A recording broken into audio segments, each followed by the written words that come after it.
Hello class. आज हम आपके ईवीएस की बुक का चैप्टर 6 स्टार्ट करने वाले हैं। 5th तक के हमारे सारे चैप्टर्स कंप्लीट हो चुके हैं सभी एक्टिविटीज़ के साथ में। वहाँ तक का अपना होमवर्क अपनी नोटबुक में मेंटेन करें। तो 6 चैप्टर स्टार्ट करते हैं जिसका टाइटल है गेम्स वी प्ले। उन गेम्स के बारे में जो बताया गया है जो हमें खेलने चाहिए या हम खेलते हैं। तो पढ़ना स्टार्ट करते हैं।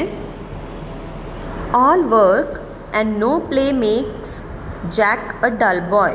Do you know what this means?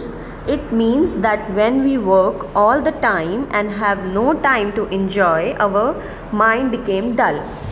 अब आपको यहाँ पे क्या बताया गया है, एक सीख बताई गई है, एक तरीके की सजेशन दिया गया है कि क्या अगर हम अपना सारा दिन काम करते रहेंगे और हम अपने दिमाग को रिलैक्स नहीं करेंगे, अपने दिमाग को इन्जॉय नहीं करवाएंगे, हम खुद इन्जॉय नहीं करेंगे, थोड़ा टाइम अपने पूरे वर्कलोड से अपना थोड़ा टाइम इन्जॉयमेंट के लिए नहीं निकालेंगे तो हमारा जो माइंड है वो डल हो जाएगा और हम सुस्त रहने लग जाएंगे, बोर रहने लग जाएंगे। इसीलिए बोला है जैक अ डल बॉय। हम डल हो जाएंगे, हमारा बॉडी, हमारा माइंड इतना डल हो जाएगा कि हम फिर और ही चीज़ों में घुसने लगेंगे, परेशान रहने लगेंगे। इसीलिए ज़रूरी है पीस ऑफ माइंड, यानी कि माइंड को पीस करना भी बहुत ज़रूरी है, शांत करना भी बहुत ज़रूरी है। उसके लिए हमें गेम्स की हेल्प लेनी चाहिए। आगे देखिए लिखा है games help us in a many ways. जैसे गेम्स बहुत तरीके से हमें हेल्प कर सकते हैं। Look at the picture and talk about it. अब ये देखिए पिक्चर देखिए, यहाँ पर देखिए बच्चे कितने तरीके के गेम्स खेल रहे हैं अलग अलग पार्क में। तो ये इन सबको हेल्प करता है, एक अपने इनका रिलैक्स मिलता है अपने दिमाग को। बच्चे भी पढ़ के परेशान हो जाते हैं, बच्चे भी काम करके परेशान, बच्चों की अपनी परेशानी होती है, बड़ों की अपनी परेशानी होती है। तो उस तरीके से सब अपने दिमाग को रिलैक्स करने के लिए कुछ ना कुछ करते हैं। और यहाँ पर इस चैप्टर में आपको गेम्स का वैल्यू बताया गया कि गेम्स खेलकर आप अपने माइंड को रिलैक्स कर सकते हैं। Playing games relax our mind. It is a good exercise for our brain and body to keep us active, fresh and fit.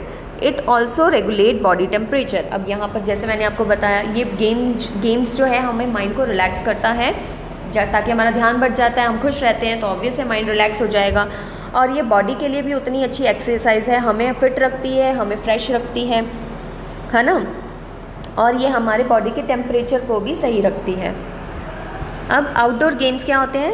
The games that we play outside our house is called outdoor games. अब जो game हम घर के बाहर खेलते हैं उन्हें outdoor games कहते हैं। जैसे यहाँ पिक्चर में भी बताया है, पतंग उड़ाना, क्रिकेट खेलना, फुटबॉल खेलना, ये सब आउटडोर गेम्स में आते हैं। For example running, climbing tree, flying kites, hopscotch, bicycle riding, cricket and football, ये सब चीज़ें क्या है आउटडोर गेम्स में आती हैं।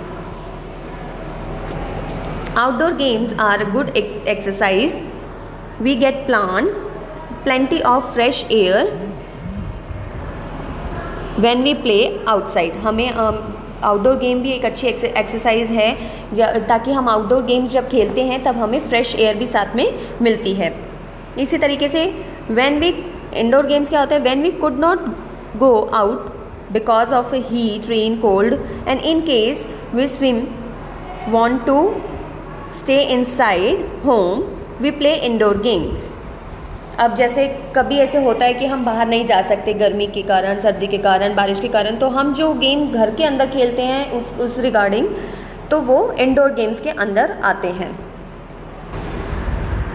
The games that we play in our homes are called indoor games. जो गेम हम घर के अंदर खेलते हैं उसे इंडोर गेम्स कहते हैं। Ludo, snakes and ladders, scrabbles, Monopoly, carrom, chess and different kinds of computer games and are few example of indoor games. अब ये सब कुछ एक छोटे से एग्जाम्पल्स हैं इंडोर गेम्स के। You can also create some of own game and have fun. आप खुद के भी गेम्स बना सकते हैं जिससे जैसे आप अगर आपने देखा हो हमारे यहाँ पे चिट्स पे गेम्स खेले जाते हैं, नेम प्लेस एनिमल थिंग, तो ये भी हम इंडोर ही बैठ कर खेलते हैं। तो आप खुद के भी गेम्स बनाकर अपने घर के अंदर बैठ कर खेल सकते हैं। तो ये भी एक तरीके से आपके पीस ऑफ माइंड का पार्ट हो जाएगा। यहाँ पे देखिए बच्चे कुछ इंडोर गेम्स खेल रहे हैं, आपको पिक्चर्स दिखाई गई है आपके बुक में। Indoor games are good exercise for a brain.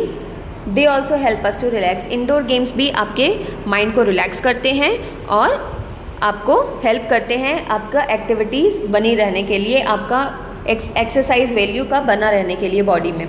तो बच्चों हमने यहाँ पर गेम्स की वैल्यू के बारे में पढ़ा, आउटडोर और इंडोर गेम्स के बारे में इस चैप्टर में पढ़ा और साथ ही साथ ये पढ़ा कि एक चाहे बच्चा हो चाहे बड़ा हो, सबको माइंड को रिलैक्स करने के लिए कुछ ना कुछ एक्टिविटी यानी कि एक्सरसाइज एक्टिविटी या फिर कुछ ना कुछ ऐसा करते रहना चाहिए जिससे उसको इन्जॉयमेंट मिले, जिससे उसका माइंड रिलैक्स हो। तो ये चैप्टर आप पढ़ेंगे खुद से और देखेंगे कि इसमें क्या है क्या नहीं। अब इसकी एक्टिविटी है जिसको हम नेक्स्ट वीडियो में कंटिन्यू करेंगे। Thank you.